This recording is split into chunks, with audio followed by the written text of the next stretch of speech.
Olá a todas, sejam bem-vindas à Humanitária e Consultoria, em mais um curso, em mais um módulo do programa de gestante. Esse curso, essa roda de conversa, ela foi pensada em todas vocês que estão nessa fase da gestação, dessas dúvidas de amamentação, nessa fase do puerpério, que já se tornaram mães faz pouco tempo. Eu sei que algumas aqui acabaram de ter, né, de conceber os filhos de vocês. Eu sou a Luciana, sou enfermeira, sou gestora da área de gestão de saúde e quero agradecer a presença de cada uma de vocês nesse sábado. Esse curso foi pensado nesse sábado para permitir que vocês pudessem participar de maneira mais tranquila junto conosco. E quero que cada tema que a gente for abordar aqui, vocês esclareçam essas dúvidas no final. Podem ir deixando essas dúvidas no chat. A presença de vocês é muito importante para o sucesso desse curso e que vocês consigam absorver cada tema. Apresentando aqui em primeiro lugar, eu estou com a Camila Vasco, ela é psicóloga. Ela vai trazer o tema, né, da saúde mental, ela vai explicar um pouquinho qual vai ser a abordagem dela, e depois eu tenho aqui a Luciana Aguiar, se você quiser dar um oi, a Luciana, ela é enfermeira, consultora Bom em dia. amamentação, bom dia, Lu, obrigada pela sua participação, consultora em amamentação, e vai abordar esse tema que é tão fundamental e que traz tanta dúvida para tantas, né? Como que eu vou conseguir amamentar? Como que vai ser o sucesso? Aproveitem cada passo disso. Agora eu vou projetar a apresentação e vou desligar o meu fone. Bom dia, pessoal. Eu Bom sou a dia. Camila, sou psicóloga, atuo aí na atenção primária, na atenção especializada, e hoje a gente vai conversar um pouquinho sobre a questão do vínculo mãe-bebê e da saúde mental na gestação e no pós-parto também, tá? Então a gente vai aí num Não tem. tempinho curto, na verdade, né? Mas vamos tentar colocar algumas informações para que vocês possam ter mais um esclarecimento melhor, né, dessa fase. E que vocês possam ter uma contribuição aí para pensar também nesse posterior, né? Não só durante a gestação, mas depois que o bebê nasce, quais são as especificidades aí do puerpério, né? O que que tem que estar atento, tá? Então pode passar, Lu. A gente vai começar conversando um pouquinho então sobre o vínculo mãe-bebê, né? Esse vínculo, ele inicia desde o momento que vocês, a construção dele, na verdade, né? Desde o momento que vocês ficam sabendo da gravidez. Às vezes uma gravidez planejada, muito esperada, às vezes uma gravidez inesperada, né? Não planejada, mas que é recebida de uma maneira positiva. Então, ali começa esse vínculo mãe-bebê. Né? Então, o que que a gente tem? Essa construção de vínculo, ela é muito gradativa, né? Ela vai acontecendo aos pouquinhos. Então a mãe começa lá, né, a perceber a barriga, a fazer as carícias, a conversar com a barriga. Essa é uma forma da gente começar a vinculação, tá? Então a mãe é a primeira figura com que o bebê vai estabelecer uma relação social. Ainda não, né, de uma forma tão. Lu, acho que está passando muito rápido aí os slides para o pessoal. Ainda não de uma forma concreta, porque ele ainda não nasceu, né? Mas de uma forma mais abstrata no início. Então, aquela conversa, a escolha do nome, vai conseguindo aos pouquinhos imaginar como é aquele bebê, né? O bebê que a gente chama de bebê idealizado. Te imagina se ele vai ter a carinha da mãe, carinha do pai, como que vai ser o narizinho, se vai ter o mesmo sinal que às vezes tem, né? Alguma manchinha, né? Vai tendo essa construção toda que é o que vai formando esse laço afetivo. Então, isso vai se fortalecendo. Então, o que que é importante desde o início? A mãe ter esse contato mesmo, né? Ter esse momento. Passa um creme lá na barriga, conversa, faz o toque, põe uma música, né? A gente já tem comprovação por pesquisas que se você colocar sempre a mesma música para o bebê, quando ele nascer e você reproduzir a mesma música, ele vai ter o reconhecimento, né, daquela música como algo que pode o acalmar, que pode ajudar ele a entender a recepção daquele afeto. Pode passar, Lu. Então, esse vínculo ele vai sendo fortalecido aos poucos, tá? Vai sendo gradativo, então, esse fortalecimento. E todo esse processo, né, que a mãe vive junto com o bebê, ele vai contribuindo para que depois, no futuro, o bebê vá entendendo outros vínculos e outros laços de uma forma positiva. que ele vá conseguindo tendo essa formação toda, né, essa maturação que a gente fala, esse desenvolvimento da identidade dele, conforme ele vai estabelecendo outros laços sociais também depois. Então, essa fase inicial, né, nesse momento aí de infância, ele é importante porque vai se refletir também de alguma forma posteriormente em outros vínculos que o bebê faz. E aí é onde entra o papel do pai, né? Não sei se tem papais aí acompanhando as mamães, né? Mas geralmente o companheiro, né, quando ele está presente, né, que a gente sabe que nem sempre é essa a realidade, né, de algumas mulheres, mas quando ele está presente, ele pode contribuir também nesse processo de formação de vínculo mãe-bebê, né? Então, como que ele propicia aquele ambiente mais favorável, como que ele pode ajudar nessa fase da gestação com algumas tarefas, né? Às vezes deixar a mãe ali um pouco mais tranquila, né? Mais calma. Então, o pai, ele também vai participando e ele também vai vinculando, né? O bebê reconhece a voz também paterna, né? Não só a materna quando ele nasce. Se o pai foi bastante presente, também esteve ali, conversou com a barriga, né? Que parece meio loucura no início, né? Mas o bebê lá dentro em formação, né? A partir de determinadas semanas ele vai tendo já a possibilidade de audição, né? Ele vai sentindo as coisas que vão chegando ali, toda a estrutura, né, da mãe, de algum jeito, o bebê vai também captando um pouquinho disso quando ela anda, quando ela dá risada, quando de alguma forma ela está mais agitada, enfim. Então, o pai também vai tendo essa participação. E o bebê também pode ir reconhecendo depois a voz dele. Então, quando ele nascer, ele também vai perceber o cheiro. Então, aquilo de um bebê que está agitado e vai para o colo da mãe ou para o colo de alguém que está fazendo a maternagem, ele se acalma, é por quê? Ele vai reconhecer a batida do coração da forma como era, né? Que ele ficou ali 40 semanas praticamente escutando. Ele vai reconhecer aquele cheiro, ele vai reconhecer aquela voz. Então, tudo isso contribui, né, para que o bebê consiga aos pouquinhos ir se acalmando quando ele está na presença dessas pessoas que acompanhar essa fase inicial. Pode passar, Lu. Então, esse vínculo, ele vai sendo fortalecido, né? E depois, quando o bebê nasce, a continuidade desse vínculo vai ser abastecida também pelo momento da amamentação, né? Que depois a Luciana também vai abordar com vocês.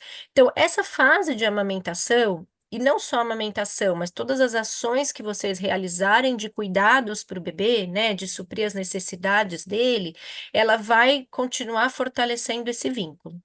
Então, vamos supor assim, mas por alguma questão não pude amamentar. Tudo bem, não quer dizer que você não vai ter vínculo, porque você tem as outras necessidades do bebê que você vai suprir. O homem, a avó, o papai, né, a vovó, tal, eles não vão amamentar, mas eles vão ter aquele contato também com o bebê de estar realizando as outras ações. Então, o bebê ele vai vinculando com essas pessoas que vão sendo do convívio dele. A gente sabe que às vezes tem algumas situações, né, que são mais difíceis, né, no pós-parto, às vezes falta de rede de apoio, a gente vai falar um pouquinho disso daqui a pouco quando a gente entrar em saúde mental, né, mas tudo a gente vai entendendo que tudo é passível de mudanças, né, da gente conseguir ir ajustando, encontrando a estratégia melhor, não tem uma receita de bolo, né, que a gente fala, olha, faz de tal forma, mas tem aquilo que cada gestante consegue se adequar, o que cada estrutura familiar consegue proporcionar. O importante é você conseguir ter este contato com o bebê em algum momento, né? Essa construção acontecer de alguma forma. Quando o bebê ele está na amamentação depois, para o fortalecimento desse vínculo, o que que acontece? O ato de sugar, aquele movimento que o bebê vai fazendo de sugar, de alguma forma, ele é prazeroso para o bebê, porque ajuda ele a se acalmar, né? Então, quando ele está naquele processo de sugar, no contato físico com a mãe, faz aquele contato do olhar, né? Alguém que ele vai reconhecendo, que ele vai sentindo o amparo, isso vai fazendo com que ele se sinta mais acolhido, mais seguro, né? Então, isso facilita para que o bebê também se acalme, para que ele consiga ali se satisfazer, né? Mamando, e ele vai escutando a voz daquela mãe, aquele cheirinho ali pertinho, e aquilo vai contribuindo para toda essa formação aí estrutural e de identidade, de vinculação e de afeto, né? De tudo aquilo que é mais subjetivo, que é mais abstrato e que a gente considera muito importante na psicologia, tá? Então, todos esses momentos de colo, tem aquela questão, né? Gestantes escutam mil palpites, né? Depois que nasce, mais ainda, né? Então, muito colo, pouco colo. Ah, deixa chorar, não deixa chorar, né? Ah, conversa com ele que ele entende. Ah, não adianta conversar porque ele não entende, né? Então, vocês vão escutar de tudo. Importante é que você tenha, assim, o momento do colo, que você tenha o momento das conversas, dos carinhos, né? Tudo isso cumpre essa função de estreitar esse vínculo, tá? Esse vínculo de mãe e bebê, e que depois vai ser bastante importante. Pode passar, Lu. Então, é por meio desse relacionamento, né, que mãe e filho vão criando, que a gente vai entendendo que é um relacionamento seguro, né? É por meio disso que é sempre contínuo, né, que é constante, que tem o afeto, é que a criança vai desenvolvendo, então, a formação dela de autoestima, né? Então, é importante quando a gente acolhe o bebê, né? Mesmo que a gente ainda não reconheça qual que é exatamente aquela necessidade no início. Aos poucos, as mães tendem a perceber, ah, esse chorinho geralmente é cólica, ah, esse chorinho acho que ele deve estar com a fraldinha suja, ah, esse choro acho que é hora de mamar, já tem um tempinho que ele mamou. Então, isso também vai sendo construído aos poucos. É raro as mães que dizem assim, ah, nasceu e eu senti que a gente já estava com uma conexão. É raro ser assim tão imediato, geralmente é uma construção. Então, também não precisa se sentir culpada se você ainda não sente aquela segurança total de início, se você fala, puxa, parece que ainda não deu aquele start para mim, né? Isso pode ir sendo construído aos pouquinhos.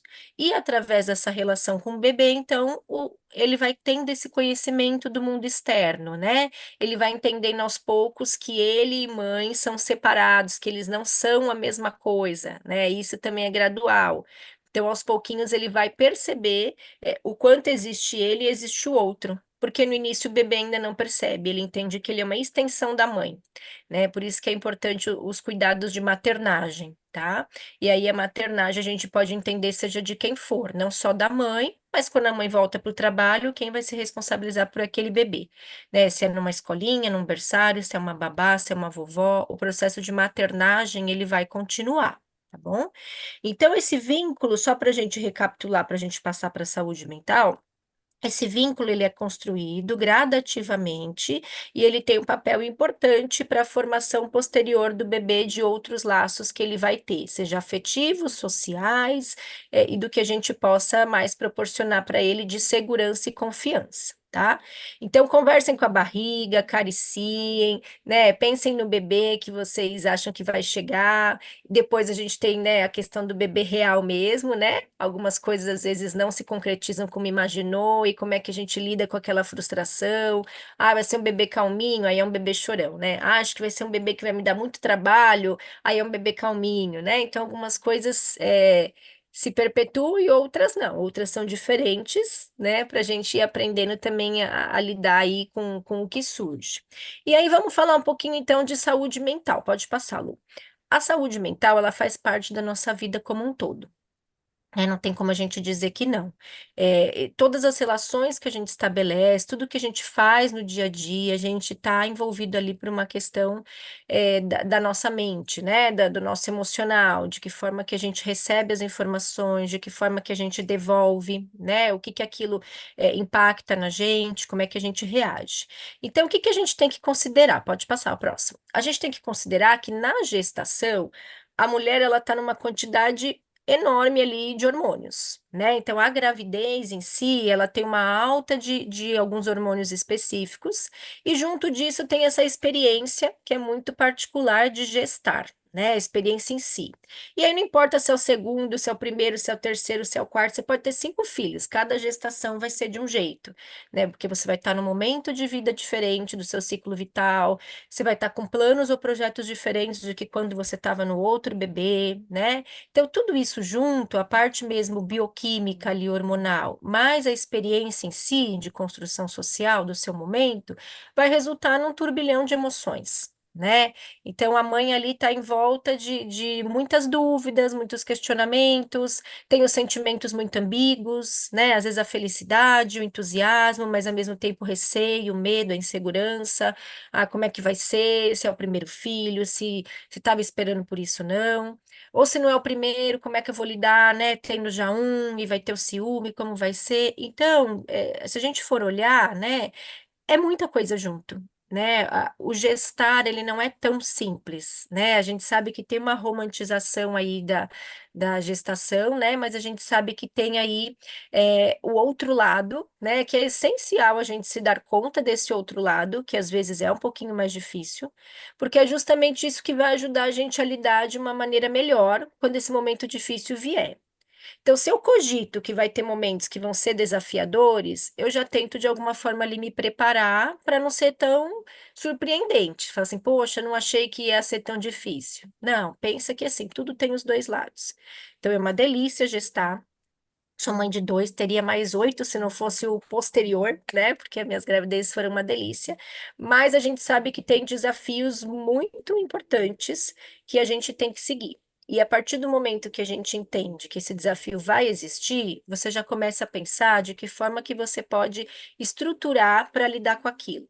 Então, eu vou precisar de uma rede de apoio. Eu não tenho uma rede de apoio físico, uma família aqui, mas eu conto com amigos, ou eu conto com suporte justamente profissional, né? Eu tenho a possibilidade de ter, por exemplo, esse curso para ter informações, eu tenho uma continuidade depois de poder tirar dúvidas, né? Então, isso tudo vai tentando diminuir um pouquinho as angústias, né? Diminuir um pouco todo esse receio e saber que vai ser sempre algum desafio, né? A gente nunca sabe tudo, a gente nunca tem total conhecimento, né? Mesmo que já tenha sido mãe, sempre a gente tem situações novas, porque nenhum bebê é igual ao outro, né? Não só de identidade, né, que a gente diz, mas também de própria questão física, né? Então, um bebê vai ser mais parecido com um, outro com outro, e como que é isso, né? Então, essas alterações de humor toda, elas vão acompanhar toda a gestação. E aí, quando o bebê nasce, sem querer assustar, mas é um pouquinho pior no início, né? Porque aí a gente tem aquele boom hormonal e depois tem uma queda brusca, né, de alguns hormônios. Então, as alterações de humor no pós-parto, elas são ainda mais presentes, né? Aquele início, às vezes, é um pouquinho mais intenso, né? Mas depois também tudo vai se ajeitando. Pode passar, Lu. E uma coisa importante que é para a gente falar aqui, para a gente pincelar para vocês, você já deve ter ouvido falar, né, a questão de depressão pós-parto ou tristeza materna, são coisas diferentes, tá? Então, a tristeza materna, ela é um fenômeno também conhecido como baby blues, né, que atinge aí de 50 a 70% das gestantes, tá? Então, ele é um fenômeno bem comum. O que que seria essa tristeza materna? É como se fosse uma fase esperada, né, de um entristecimento acontece um pouquinho depois do nascimento já do bebê, ali passado uns 3 dias, né? Então, aquela sensação de uma alteração de humor muito intensa, crises de choro, né? São muito comuns nessa fase. Uma sensação, assim, de que não vai dar conta, se sente com a autoestima um pouco mais baixa, se sente muito preocupada de como que vão ser as coisas, um cansaço, às vezes, muito... eh, expressivo, assim, que você fala, nossa, né, não consigo me sentir descansada, como que vai ser assumir todas essas tarefas, os papéis de mãe, vem aquela ansiedade, isso é muito comum, tá? E isso não é considerado algo patológico, né? Isso é até compreensível e esperado, se a gente olhar para todo esse panorama que a gente está descrevendo, né, de experiência única, de alterações de humor, de tudo que envolve, né, essa responsabilidade de agora cuidar de alguém que depende 24 horas, e formar vínculo. Então é esperado que venha um pouco desse desespero, entre aspas, né?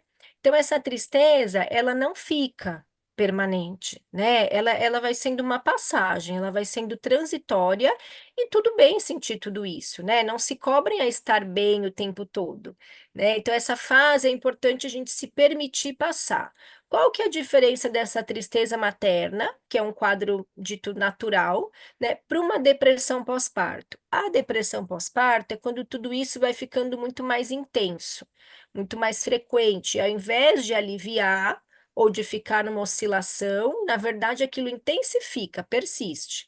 Então, na depressão, essa tristeza ela é muito intensa e muito constante.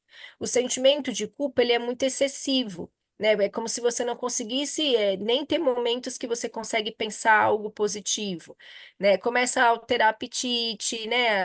Aí já não quer mais comer, não quer ver ninguém, começa a alterar também essa questão toda do contato social, né? Começa a ter medo de ficar sozinha com o bebê, começa então a ter um pouquinho de repulsa do contato com o bebê, que é diferente da tristeza materna, que você tem uma insegurança, né?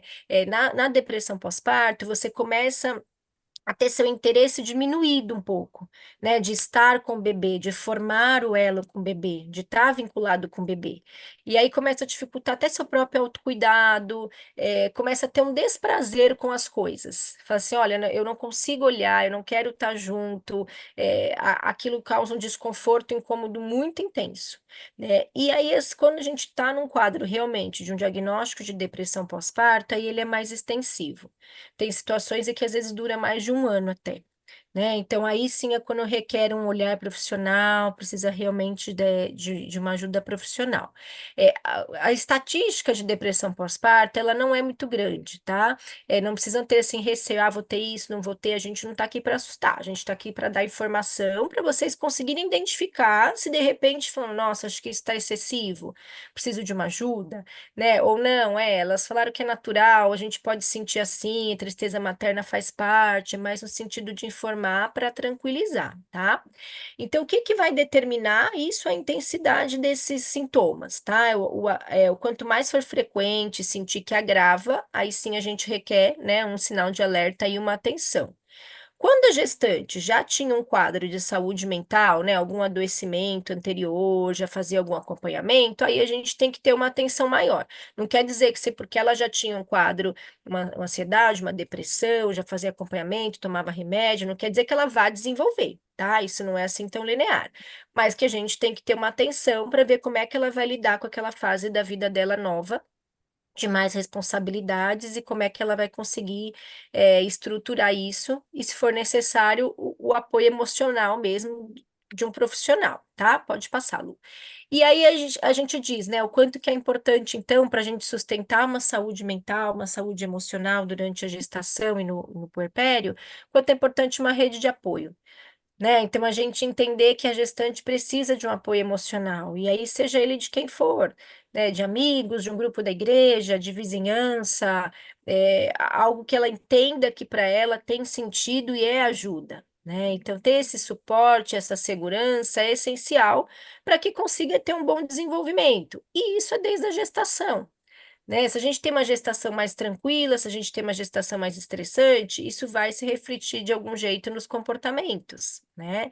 Então aí vem o apoio também do companheiro, quem puder ter ele presente, né? O apoio da família, de toda essa rede de suporte aí em volta, justamente para favorecer também esse vínculo favorável mãe-bebê, né? E para que ela se sinta menos sobrecarregada com todas as tarefas que vão surgindo, né? E aí, após o nascimento, principalmente, porque aí fica ainda mais intenso. Pode passar, Lu.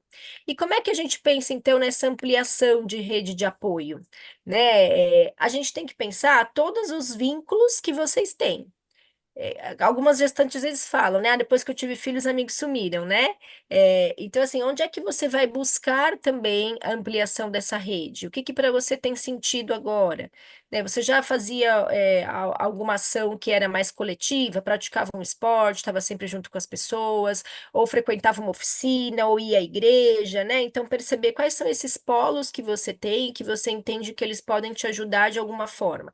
E ajuda, gente, às vezes não é só a questão do bebê. Mas é você não precisar fazer alguma comida, alguém que passa, te visita e leva alguma coisa, é você não precisar se preocupar com a arrumação da casa nesse momento, né? Alguém chegou, tem algum parente lá, ofereceu para lavar uma louça, passar um pano, aceita, né? Ou falou, ó, deixa que eu fico aqui com o bebê um pouquinho, vai lá, descansa, deita, dorme um pouquinho, ele acabou de mamar mesmo, né? Ou o papai ficar com o banho, né? Para que a mãe também não tenha mais essa tarefa, porque amamentar é bastante desgastante também, né? Existe um grande gasto calórico ali. Então, a mãe precisa se alimentar, precisa beber água. Então, quem que vai oferecer esse suporte? Né? Então, essa rede de apoio pode ser nesses atos de serviço que a gente chama, né? E conforme, então, a gente amplia essa rede de apoio, vai diminuindo essa sensação de desamparo e aquele desespero também diminui, né? Então, a gente tem que considerar que o apoio psicológico, ele pode ser algo importante desde o início da gravidez para algumas mulheres. Isso pode ser uma prevenção de se agravar um quadro de saúde mental.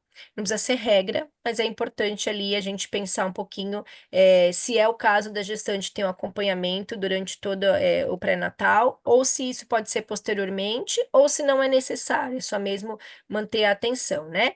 Então, conversar com o médico, né, ou com alguém que seja da confiança de vocês, se vocês perceberem que vocês não estão bem emocionalmente, né, que precise de ajuda, pode passar, Lu.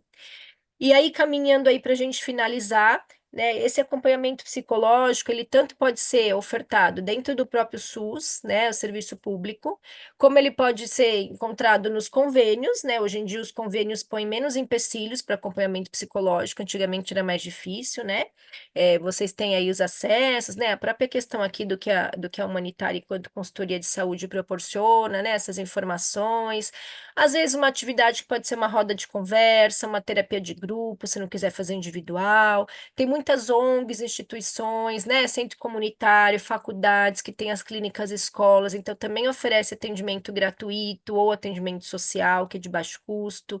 E aí digo não só com relação a vocês, mas de passar também essa informação, né? Às vezes alguém que vocês conhecem que não tem um convênio, que não tem uma condição, ela pode achar isso em outros lugares hoje de uma forma mais fácil, né, do que antes. Pode passar, Lu.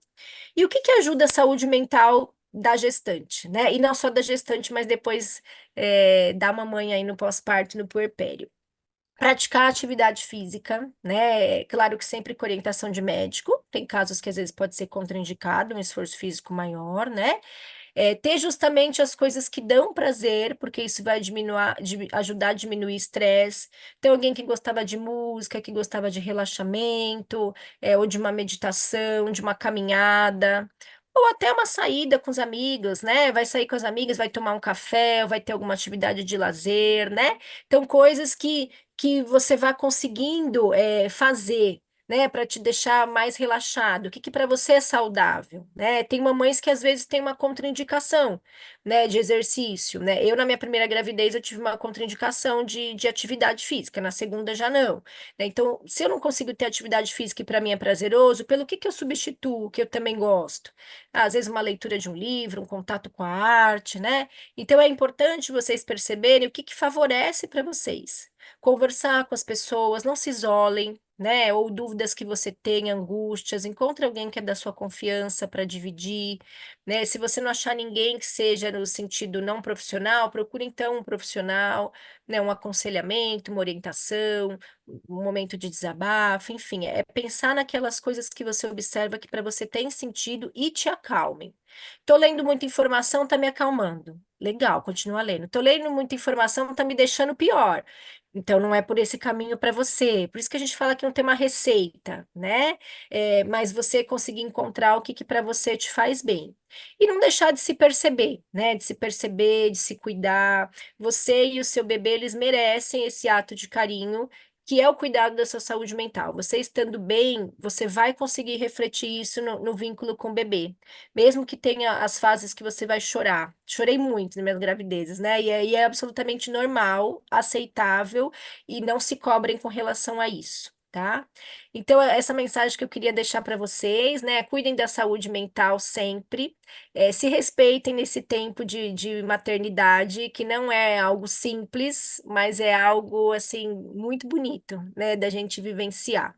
E depois, se vocês quiserem, estou por aqui para a gente conversar mais um pouquinho, esclarecer as dúvidas, e aí a gente pode olhar o chat depois, que eu vi que subiram algumas coisinhas aqui no chat. Tá bom? Obrigada, gente, pela escuta aí.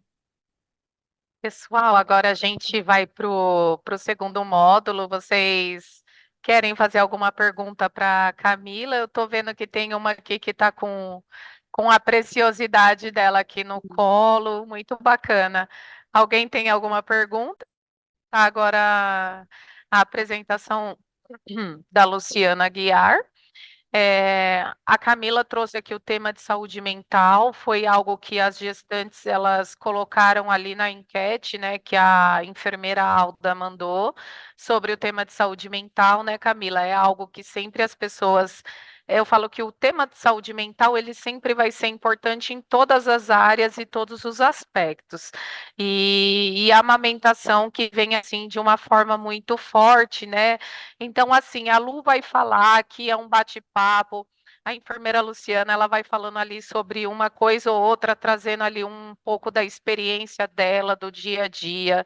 Ela é consultora de amamentação também, é fundadora de uma empresa de amamentação, enfermeira obstetra, né, Luciana Sim. Aguiar, já trabalhou com um parto humanizado, então ela pode compartilhar com a gente a experiência, né? Sei que vocês estão aqui atentas. Quem está fazendo alguma coisa, fique atenta para ganhar esse conhecimento. Eu vou projetar aqui e vou desligar o meu som, tá bom?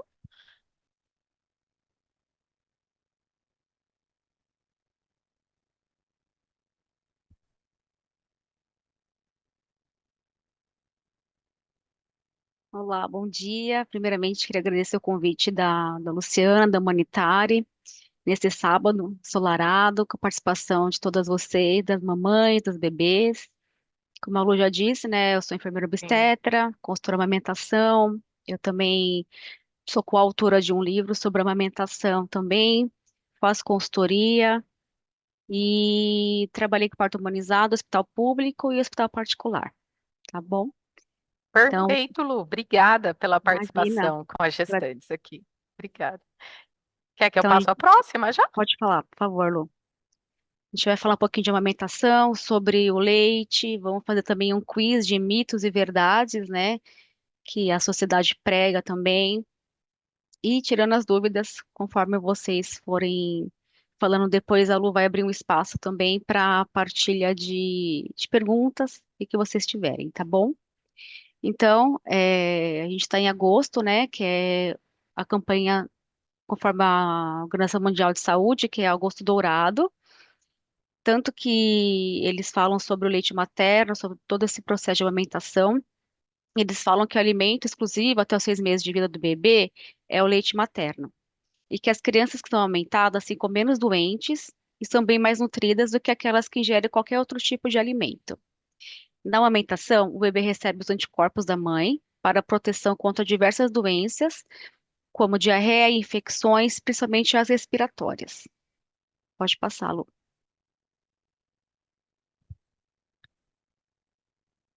O risco de asma, diabetes e obesidade é menor em crianças amamentadas, mesmo depois que elas param de mamar. A amamentação é um excelente exercício para o desenvolvimento da face da criança, importante para que ela tenha dentes fortes, bonitos e desenvolva a fala e tenha uma boa respiração. O leite materno ele é composto por várias substâncias e nutrientes que o bebê precisa até o 6º mês de vida.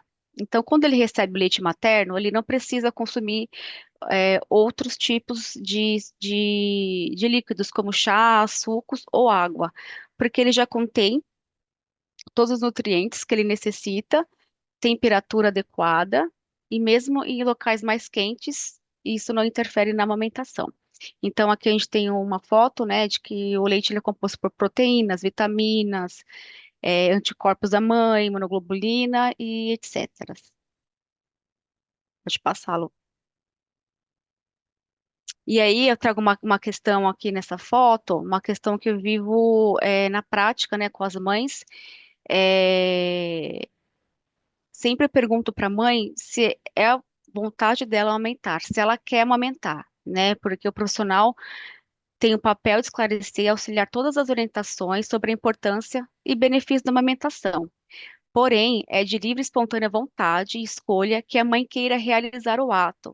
Já teve várias vertentes de eu chegar na casa da mãe, de o pai ter me acionado, porque ele quer que a mãe amamenta.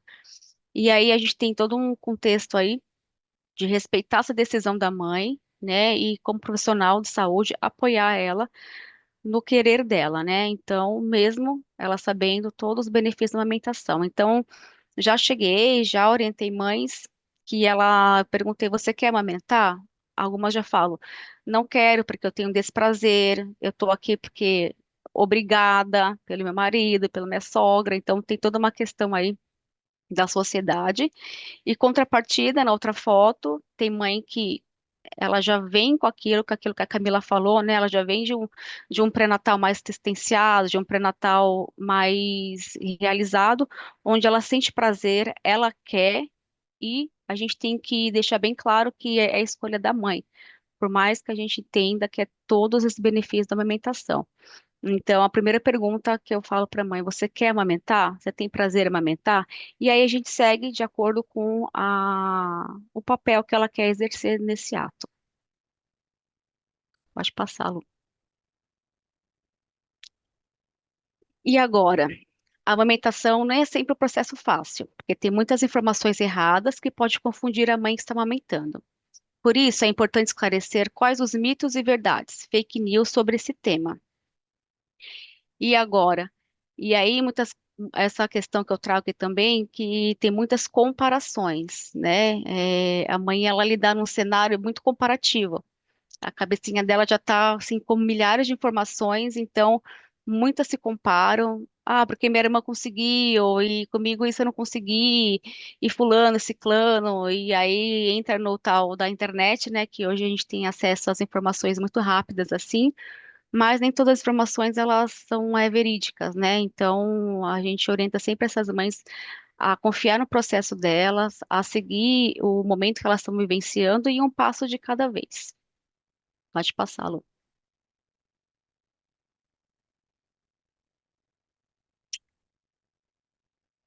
Pode passá-lo, por favor. Aí aqui a gente tem alguns mitos e verdades sobre a amamentação ou aleitamento materno.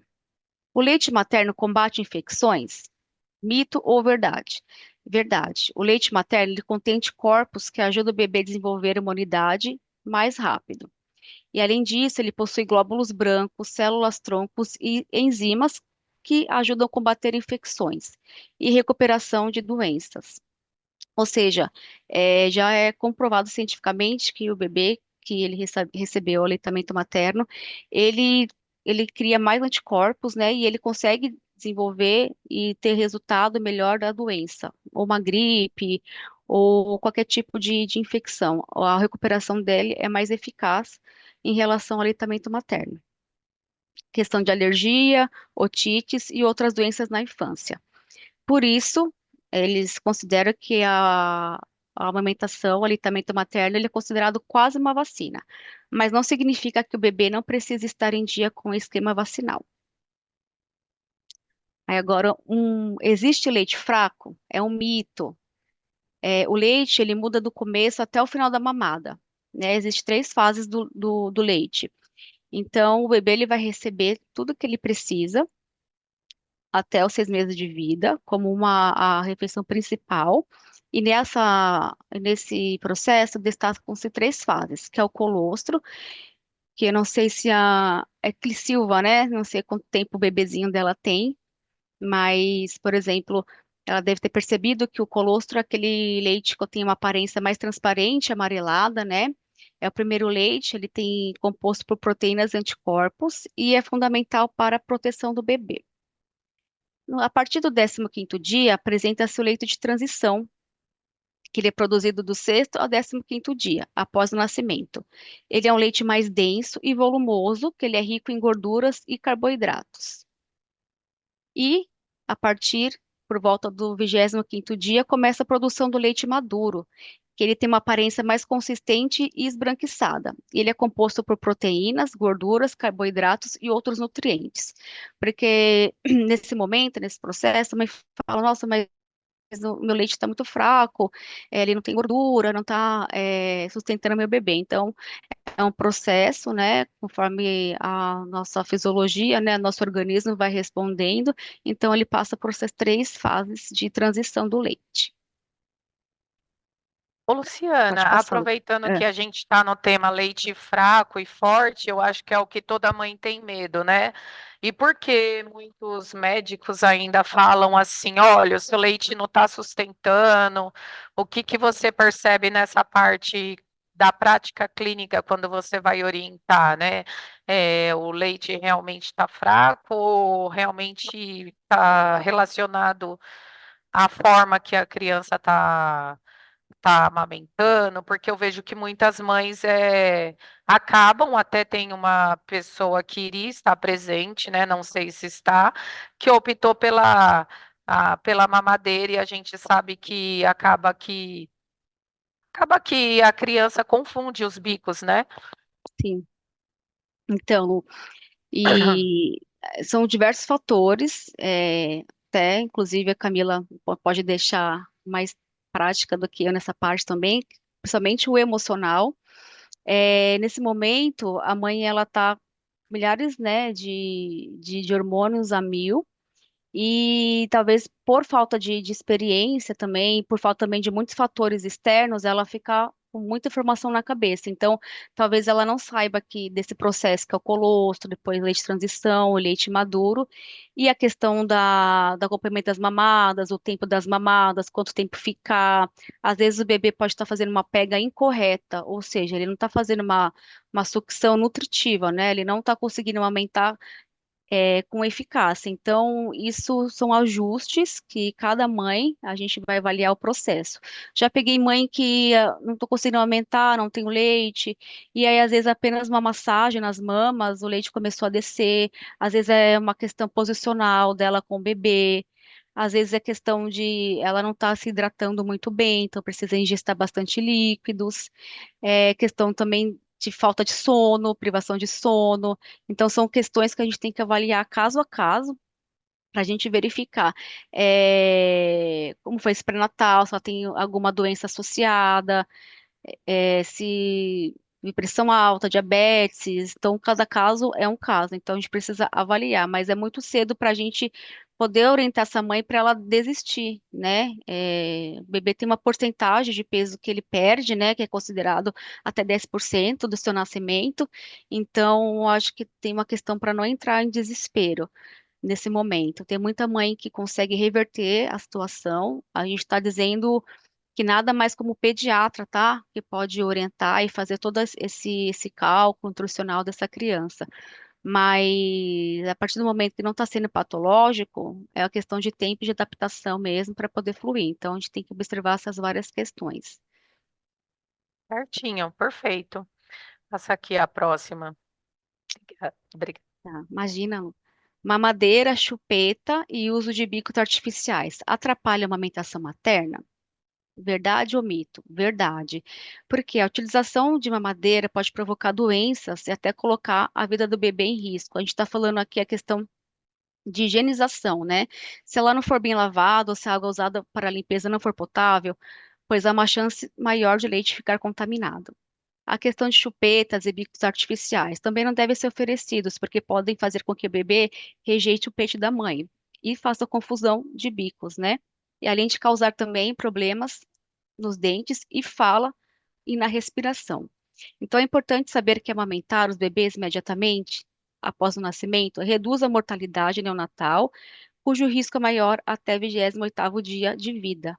Então a confusão de bicos assim a gente vê nítido na prática e os bebês, né, o ser humano ele é muito inteligente, então ele- é mais difícil o bebê sugar, ele faz mais força com o bico artificial do que ele pegar no seio da mãe. Mas já fica registrado na memória dele que né, a fórmula, né, o leite ele sai mais fácil, né, ele vem mais rápido para ele. Mas essa faz a confusão de bico. Já assistenciei mamãe de conseguir tirar esse bico artificial. Mãe com 3 meses amamentando com bico de silicone. Não foi uma tarefa fácil, mas é possível, aos poucos, retirar esses bicos artificiais. Importante que a mãe seja orientada para nem iniciar, né, a utilização desses bicos. Tem uma questão de retorno ao trabalho aqui. Para voltar ao trabalho, a mãe precisa desmamar o bebê? Mito. Segundo o nono artigo do Estatuto da Criança e Adolescente, é dever do governo, das instituições e dos empregadores garantir condições apropriadas ao aleitamento materno. Todas as mães têm o direito de amamentar seus filhos, no trabalho, em casa e até quando estão privadas de liberdade. elas têm o direito de alimentar o filho no peito. O aleitamento materno também é o direito da criança. E aí aqui a gente traz uma questão, né, também que a gente não vê muito na realidade das empresas, né? Já atendi também empresas conveniadas com essa questão de que elas precisam proporcionar para a mãe, né, para o bebê, uma sala de amamentação, tem todo um processo, porque todo esse processo, eles impactam numa, né, de tirar esse vínculo, né, num desmame precoce dessa amamentação. Porém, ela tem um período, né, de quando ela volta ao trabalho, tem empresas que ajudam as mães liberarem elas para elas saírem mais cedo, para poder estar amamentando o bebê. Mas o ideal é que toda empresa tenha uma sala de aleitamento materno. Não é nossa realidade, né, principalmente aqui no Brasil, mas é uma luta constante, né, que seria um benefício muito para esse processo. Pode passá-lo, por favor. Amamentar diminui o risco de câncer de mama? Verdade. Durante o período de aleitamento, as taxas de determinados hormônios favorecem o desenvolvimento desse tipo de câncer na mulher. Além disso, alguns processos que ocorrem na amamentação promovem a eliminação e renovam células que poderiam ter lesões no material genético, assim diminuindo as chances de câncer de mama na mulher. Quanto mais prolongada fosse a amamentação, maior proteção para a mãe e bebê. Então, já foi comprovado que amamentar pode diminuir o risco de mama dessa mãe. Mãe gestante não pode continuar amamentando? É um mito. A gestação ela não é contraindicada para amamentar. Então, a gestante ela pode continuar amamentando, se assim for o desejo dela, numa gravidez normal. Deve-se apenas aumentar o consumo de calorias, né, e líquidos, e não é preciso desmamar o mais velho. Porém, muitas crianças interrompem naturalmente essa amamentação espontânea durante quando a mãe está grávida de outro bebê.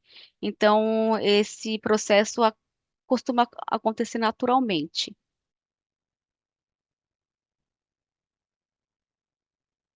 Pode passar, Lu. Aqui a gente vai para um tema que eu gosto muito de abordar quando estou nas consultorias ou até mesmo num ambiente intra-hospitalar, que é a amamentação e a vida sexual do casal. Né? A Camila abordou um pouquinho alguns fatores relacionados ao papel do pai nesse processo.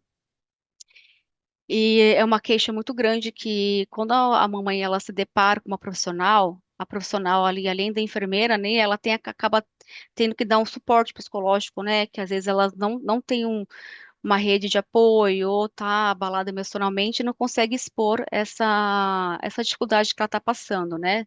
E a questão do corpo, a questão da vaidade, todas aquelas informações que tá um turbilhão a cabeça. Então, a gente orienta aí um passo por vez, né?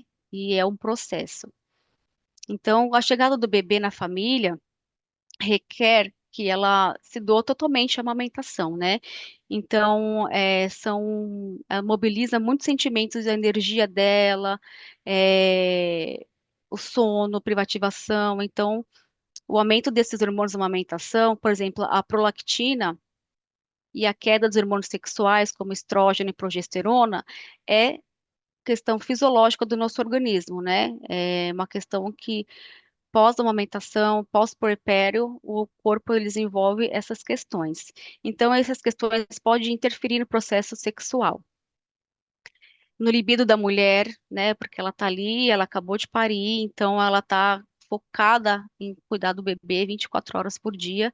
Não que ela esquece, né, desse desejo, mas é o momento ali vivendo um passo de cada vez. Então, o seu corpo está focado no cuidado do bebê que acabou de nascer. Pode passá-lo. Tá muito rápido? Oh, tá tranquilo, Não. pode seguir. E aí aqui tem uma foto, né, que ilustra assim meramente a realidade, que aí fala a questão do cansaço e a falta de tempo para descanso. Eles são comuns durante os primeiros meses de lactação. Como eu disse, a privação de sono e fatores emocionais colaboram para que o libido provavelmente não esteja no seu melhor momento durante esse início de amamentação, que exige tanta dedicação da mãe. É aquela questão que o pessoal, né, as mães comentam, ah, mas meu marido chegou e eu tô de pijama ainda, eu me sinto mal, que nem lavei o rosto. E é real, tá? Eu não sou mãe, né, ainda, mas eu chego na casa, muitas vezes, antes de eu começar essa questão da amamentação, eu dou uma assistência para essa mãe, porque muitas não têm a rede de apoio, então ela tá assim, um copo de água, ela tá sem lavar o rosto, ela nem levantou, então toda a questão da circulação dessa mãe, da dor nas costas, então esse processo de 24 horas do pijama, mamães, é real, visto na prática. Então, essa questão desse autoestima dela, como a Camila disse, né? Que entra o papel do pai, o que que ele pode estar fazendo, né? Muitos pais, eu chego na consultoria e falo, mas eu não tenho peito, eu não posso dar leite. Mas, assim, ele tem inúmeras funções no que ele pode auxiliar essa mãe nesse momento, que é o que eu vou falar mais pra frente. Então, mãe, não se preocupem de vocês ficarem assim com o pijama 24 horas, mas você está se dedicando para o seu bebê. Porém, é necessário, né, privatizar também, né, pensar um pouquinho também em vocês, questão de higiene, né, questão de cuidados, porque se você não bebe água, você não vai ter uma hidratação eficaz para poder estar amamentando esse bebê, né? Então, são algumas coisas que passam despercebidas que podem impactar nessa amamentação. Então, a questão de falar assim, não se preocupa estar de pijama, mas ao mesmo tempo você tem que se preocupar, porque isso acaba virando uma rotina, né? Então, nesse momento, a gente precisa identificar os fatores que podem impactar, tanto para você quanto o bebê futuramente. Pode passar, Lu, por favor. Aí é que eu trago uma questão, né? Como o casal pode tratar desse assunto para tornar a vida sexual e a relação conjugal mais fácil?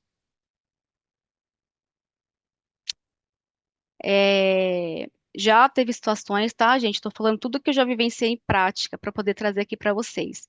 De eu estar chegando numa consultoria de amamentação e eu estar em cenário de guerra, né? De eu chegar no meio de um conflito, né, familiar. Então, por questões de cada casal tem uma relação, mas por questões de cansaço, questões de o próprio casal não estar sabendo administrar o que que a mãe faz, o que que o pai faz, né? Principalmente mãe de primeira viagem. Então, ele buscar a orientação de um profissional, psicólogo, né, ou médico pediatra, obstetra, ajuda muito para esse profissional ele estar podendo ponderar eles passo a passo do que fazer, né? Porque também para essa família é um momento desafiador, né? Sai da rotina, né? Um pouco daquele momento lúdico, né? Do bebê só estar fora da barriga e agora para uma realidade extremamente diferente. Então é importante que o casal ele tenha um diálogo, né? Nossa, mas não é fácil o diálogo, mas é importante pôr em prática para poder amenizar todo esse processo, né? Todo esse sonho que eles tiveram de ter esse bebê, para ser de uma forma mais leve, mais tranquila, de acordo com a realidade de cada um. E aí o pai me pergunta assim, qual que é o papel? O que que eu posso fazer? O pai já falou para mim, você pode listar para mim o que que eu posso estar fazendo? Porque eu não tenho orientação. Então, eu cheguei no papai e falei assim, ó, pai, você pode ajudar nas questões dos afazeres domésticos, né? Como tá limpando uma casa, muitas mães têm cesárea e não conseguem estar fazendo os movimentos, nem ser o momento, né, apropriado para ela ali. Mas a gente sabe que mulher, né, é preocupado com tudo. Então, às vezes vai receber uma visita e a casa está desarrumada. Então, pode estar deixando esse ambiente mais calmo e organizado, propiciar um momento assim limpo para a mãe na amamentação, deixar o copinho de água do lado, uma fruta, dar esse apoio emocional que eu falo, não cobrar a mãe tanto nesse momento. Ela está em processo de adaptação, tanto ela quanto o bebê, né? Um processo de conexão. Então, assim, aí eu já chegou a questões do pai, nossa, mas você não está conseguindo, você não sei o quê, não sei o quê, não sei o que lá. E a mãe, ela tá ali naquele momento desesperador, tentando, e a pessoa que ela achou que mais poderia estar ajudando nesse momento está interferindo para que seja um momento estressante, né? Então, assim, o pai observar essa questão, deixar fluir esse momento e ajudar, né? Após as mamadas também, ajudar o bebê nessa questão digestiva dele, questão da casa, questão de compras, né? Tanto que, infelizmente, hoje aqui no Brasil, né, o tempo desse recesso do pai também é pouco, né? Estão tentando mudar, para ele poder auxiliar a mãe. Muitas mães não têm uma rede de apoio, como a Camila disse também. Então, o pai ele fica atribuído para essas questões domésticas do lar e o bem-estar tanto para ele quanto o bebê, né? Não que a amamentação ele não tenha vínculo com o bebê, ele tem um papel importante. É questão do pós-mamada, questão de trocar uma fralda, né? Questão de um banho. Então, o pai ele tem, assim, totalmente, assim, uma função super importante nesse processo, mesmo que ele não tenha como amamentar de uma forma, assim, real como a mãe, tá? Então, a amamentação é um momento da mãe e do bebê, mas o parceiro pode estar presente e criar outros momentos para a conexão entre ele e o filho. Às vezes também tem família que tem, né, no caso, por exemplo, a Camila disse que ela tem dois bebês, então, e a outra criança, né, tem mãe que tem dois ou três filhos, então o pai, ele também é responsável também com as outras crianças, né, ele vai à escola, porque a vida continua, né, não paralisa. Então, ele tem infinitas, tarefas aí para desenvolver com a mãe. Pode passar, Lu, por favor. Como eu disse, né, buscar esclarecimento com o profissional da saúde, pediatra, ou psicólogo, obstetra. Esse assunto ele deve ser abordado nas consultas de revisão, principalmente nos primeiros meses após o nascimento da criança. Então, o casal deve procurar compreender o que acontece nessa fase de vida da família, para que possam passar esse período com tranquilidade, carinho e satisfação. E obrigada por esse momento. Eu adoro falar sobre esse assunto. Eu trago bastante case, né, da vida real. E obrigado pelo convite, Lu. Obrigado pelas meninas aqui, pelas mães. E é isso. Lu, obrigada. Eu acho que tem algumas coisas importantes aqui de amamentação, né? A gente falou aqui de casal, alguns mitos e verdades, acho que são fundamentais, né, para todas as mulheres, e é um tema muito extenso, né?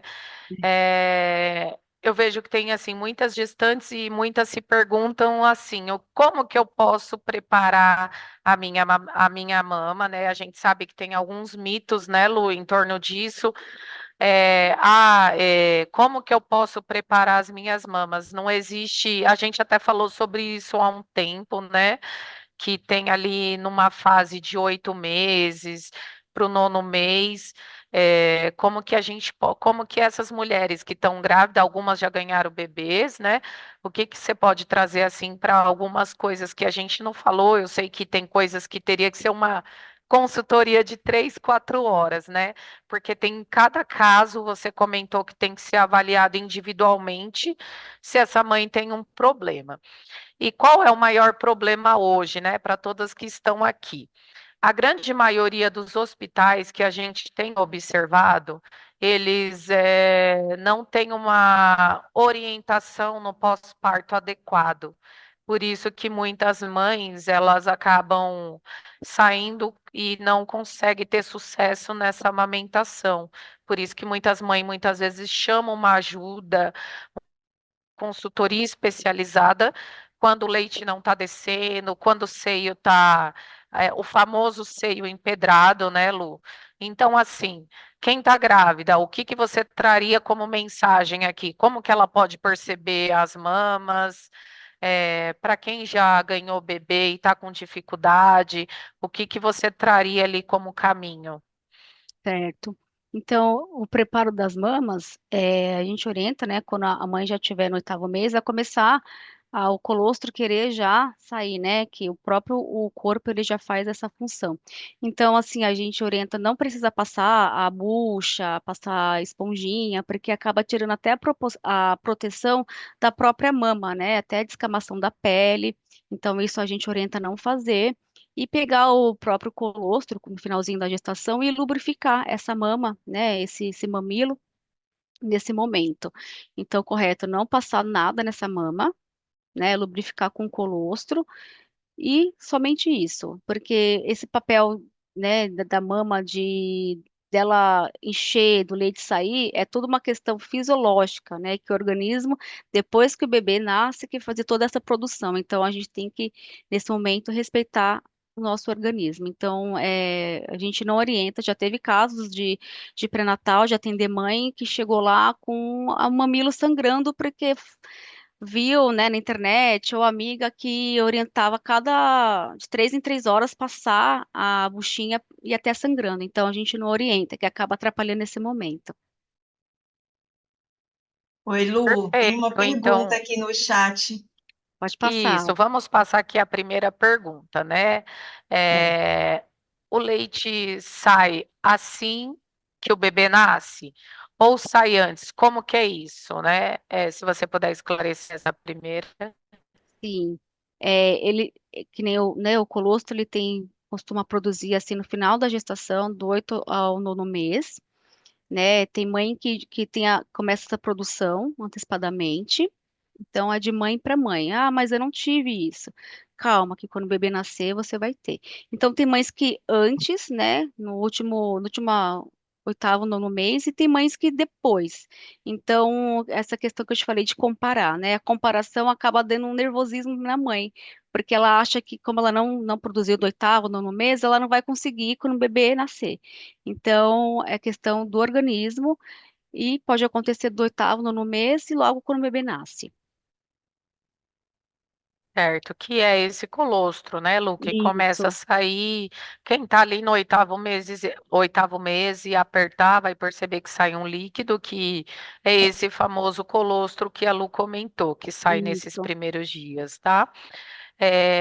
Tem uma segunda pergunta aqui, tá? Que é da Sim, é Cá da... Silva, que ela perguntou assim: no meu caso, eu tentei amamentação mista. Não, a mista, eu não sei qual que é essa que ela está comentando. Porém, não resolveu. O é leite desce apenas em gota. Tem Hum, alguma, já viu algum caso assim, Lu? já. Essa amamentação mista que essa mamãe está dizendo é que ela tentou a fórmula, né? E o próprio leite dela. Se ela tiver aí, quiser também partilhar, não tem Pode problema. falar, Kátia. É a Ah, Kátia. ela tá Tudo aí, bem, ó, a Kátia? Kátia. Tá ali com a Laurinha. Tá, o seu som não tá saindo, Kátia. Tá ouvindo agora? Sim. Tá. Sim. Então, no meu caso eu tinha diabetes e já engravidei já sendo diabética e comecei a usar insulina, né? Aí precisei fazer uma cesárea com 37 semanas, porque minha pressão subiu, né? Aí, no caso, logo no primeiro dia veio o colostro, ela mamou, só que não foi suficiente. Aí, no outro dia, a glicemia dela estava a 33, muito baixa. Aí teve que entrar Uhum. com a fórmula.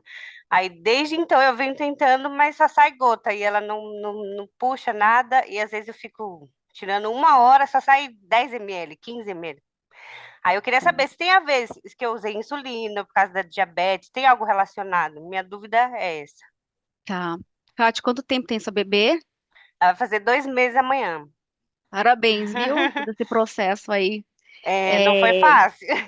imagino, né, que esses fatores, né, da pressão, né, no último mês, ela desenvolver Uhum, aí, são questões imprevistos, né, que acontece que sim, não tem, mesmo que a mãe receba uma orientação, né, a gente não quer que aconteça, né, então o sim. inesperado pode acontecer. Então, como você disse, né, nesse caso, a questão de entrar com a fórmula, né, como fala, o médico, ele faz toda a análise da questão de nutricional, né, então a gente tem que Uhum, pensar no bebê, de entrar com essa fórmula para dar um sustento, para ter questão também desse crescimento dele.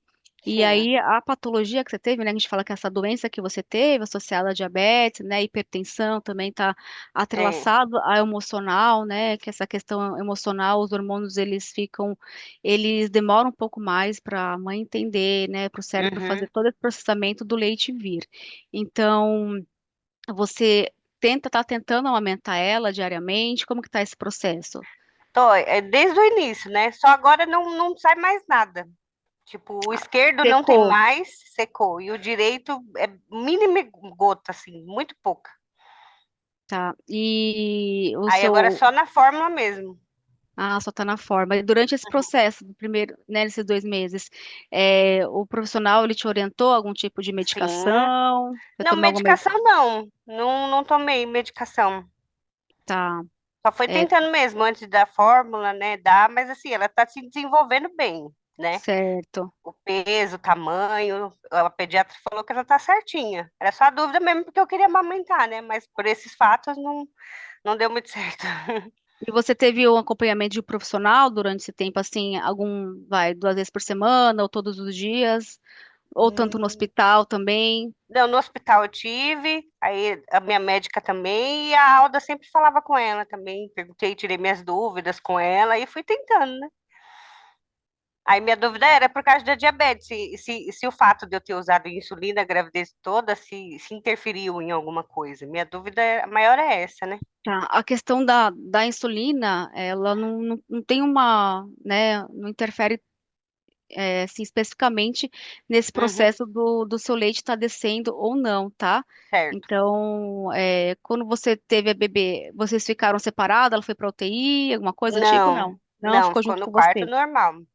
Tá. E nesse, quanto tempo você deixou para amamentar? Primeira hora de vida? Quanto tempo você deu o seio para ela?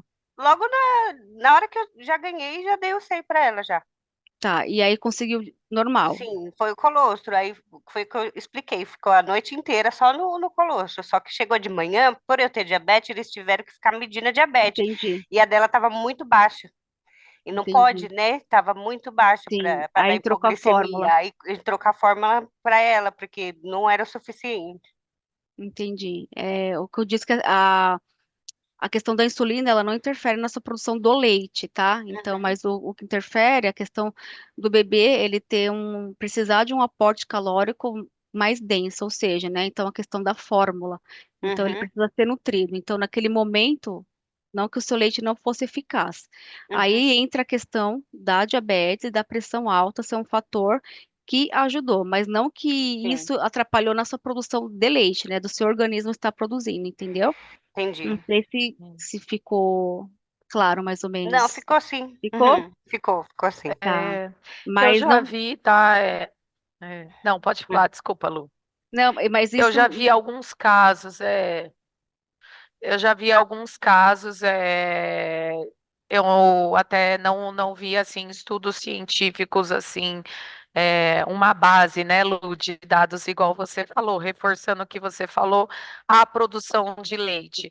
Mas você até comentou que cada caso é um caso, né, que a comorbidade ela pode atrapalhar de uma certa forma ou não. E ela teve aí uma questão de aporte calórico, né, que precisou, e a gente sabe que não a produção do leite, mas esse contratempo que teve ali no início pode ter atrapalhado, né? Tem sim. mais pergunta aqui. Quer complementar sobre isso, Lu?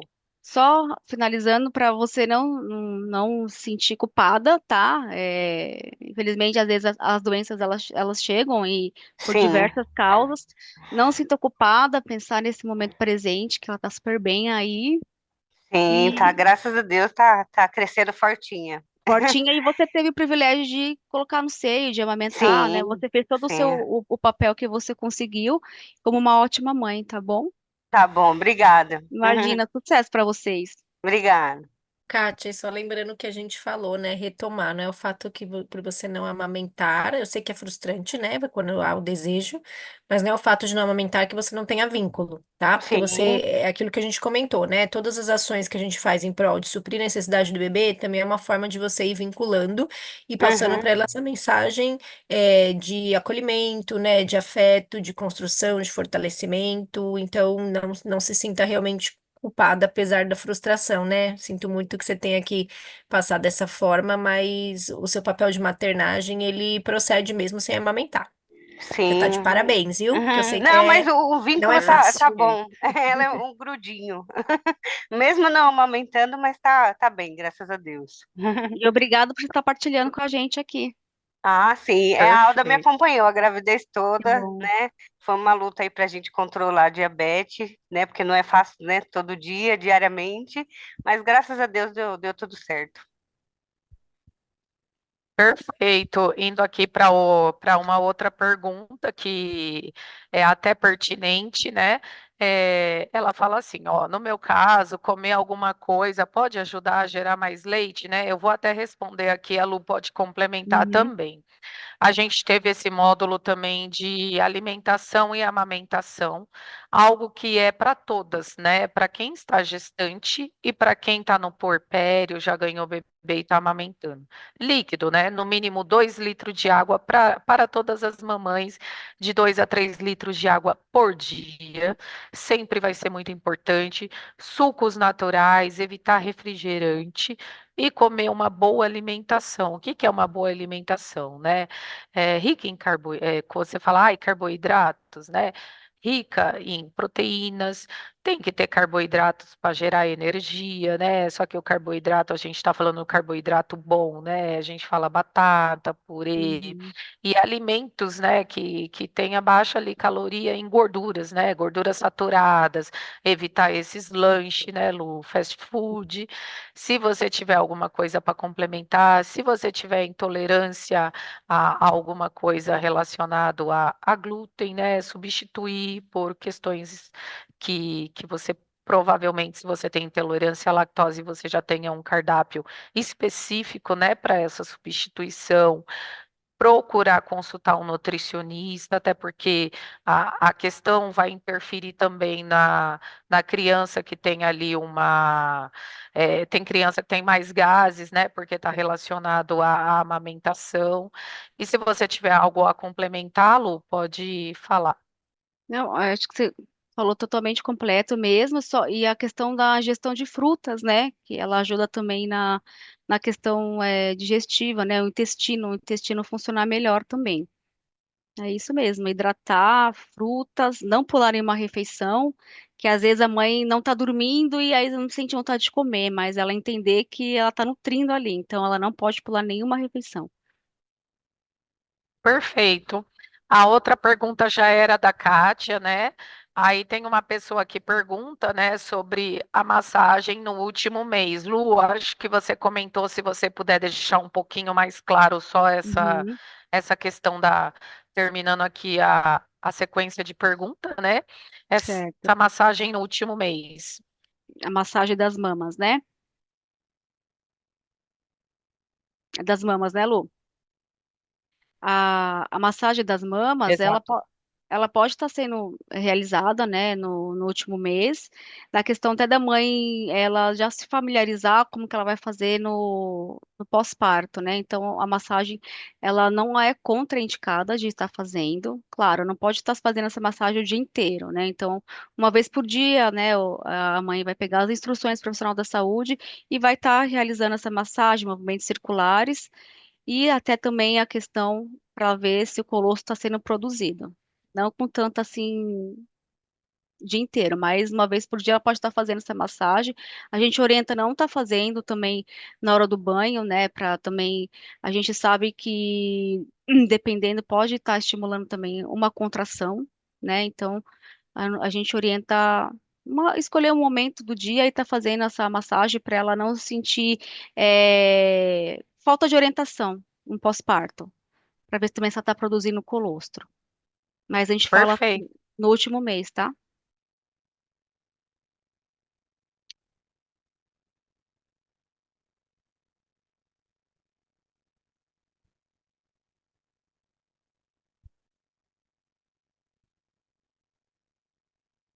E acho que mais uma pergunta aí sobre Isso. posicionamento do bebê para mamar. Qual que Desculpa, é? Lu, ou É, desculpa, Imagina. Camila, eu tava sem estava. som, né? Isso. Ela fala assim que está fazendo amamentação mista, porque não tinha ganhado o peso necessário. Só que ela notou que após a ingestão de líquido começou a descer mais o leite. Então é mais do que uma pergunta, eu acredito que é o relato dela, porque a Kátia também fez essa pergunta, mas ela falou que notou que após a ingestão de água, esse leite começou a aumentar essa produção. Então, a produção é o quê, né, Lu? Livre demanda. Não adianta estabelecer. Ainda mais quem está com dificuldade de amamentar. Não adianta estabelecer horário, é livre demanda e muito líquido, né, Lu? Sim. Passando A, aqui para a próxima, pode terminar. a hidratação é fundamental, né? Que nem eu falo, assim, livre demanda. Quem manda é o bebê, né? claro, a mãe conduz, mas quem manda é o bebê, somente nesse comecinho, né? Essa questão de 3 em 3 horas, tal. A gente, claro que não pode passar mais de 3 horas, o bebê, por conta da questão do açúcar no sangue, mas quem manda é ele, livre demanda. Lu, e era uma Perfeito, das Lu. dúvidas que algumas gestantes me relatam, né, no pós-parto. Como que eu faço a amamentação? Eu deixo 3 horas. O recém-nascido, de 0 a 30 dias, ele é livre demanda, né? É o que eu sempre oriento para elas. E na madrugada também, se tá só a alimentação exclusiva, não deixar essa criança ficar sem mamar, porque ela tem que ganhar o peso ali com 7 dias, né? Quando nasce o bebezinho com 7 dias, ela tem que passar no pediatra. Então, essa avaliação de mais de 3 horas é o pediatra que vai fazer, porque ele vai fazer toda aquela parte do levantamento de peso, como que foi, como que tá o ganho, né? Eu sempre falo da troca de fralda, como que tá a fralda? Tá trocando Sim, bastante, né? Então, se esse bebê ele tem feito cocô, ele tem feito xixi, ele tá com uma amamentação boa, né? Que eu diga, né? E aí eu sempre sim. oriento, eu falei, é sempre livre demanda, o bebezinho recém-nascido. Mas às vezes ele não quer mamar, o que que você faz? Vai tirando uma roupinha, vai tirando a meinha, vai despertando, né? Coloca ele num ambiente mais quentinho, né? Para que ele vá despertando. Não Sim, deixar, que você falou, né? Das Perfeito, 3 horas. sim, é perfeito. perfeito, Alda. E aí, só complementando que é livre demanda, mas aí a mãe só tem que ter uma observação se o momento que ele está no peito, se ele realmente ele está sugando, né? Porque a gente sabe, principalmente Uhum. recém-nascido, que ele gosta muito de nanar no peito, Fazer né? de teta. E não é É, contraindicado, é um vínculo até, mas observar no começo se ele está fazendo a sucção, né, nutritiva, se ele já cansou de mamar e dormiu ou se ele está no peito só para dormir. Só essas questões também que pode interferir no ganho de peso, mas é realmente o que você falou, perfeito. E aí eu sempre Para falo, eu falei, finalizar, se for dos 3 horas, você observa. Chorou, não é a fralda, não é xixi, não é cocô, então é o peito. Tem que dar Sim, no peito. é verdade. para finalizar aqui as perguntas, meninas, que eu sei que algumas gestantes já precisam sair, tem essa última pergunta. Ela fala assim: tem alguma posição para colocar o bebê que ajude a melhor, que não cause muita dor para a mamãe? Tem alguma questão nesse sentido, Lu? Ou é uma questão de colocar aquele travesseiro de amamentação, a mãe ficar confortável, ou não tem um segredo propriamente dito? A questão postural interfere muito na pega do bebê. Então, às vezes, eu chego assim nas consultorias e a mãe assim tá num caos, ela tem leite, ela tem mamilo bom, o bebê suga, mas às vezes é apenas um braço mais deitado, uma almofada de amamentação, uma postura mais corrigida que faz toda a diferença. Às vezes é detalhe mínimo, eu não sei essa mãe se ela quiser partilhar quais as posições que ela consegue aumentar, mas a questão da postura, né, e a gente sempre orientar que o narizinho do bebê está sempre em frente ao mamilo, ele está respirando, não deixar muito pescocinho, né? Muito para baixo, para cima. Então, às vezes, são detalhes assim mínimos que faz toda a diferença depois. Não é um bicho de 7 cabeças. Então, a gente tem, né, a posição tradicional, tem mãe que gosta de aumentar na posição cavalinho, tem bebê que gosta de amamentar invertido. Então, eles escolhem, né? São muito inteligentes. Eles escolhem até as preferências que eles querem mamar, os danados. Perfeito. Meninas, se alguém tiver mais alguma questão, se não, se alguém quiser abrir a câmera para a gente só fazer um print aqui, fazer uma posição, agradecer a presença, né? A humanitária e reforça a importância da amamentação, dos cuidados. Depois a gente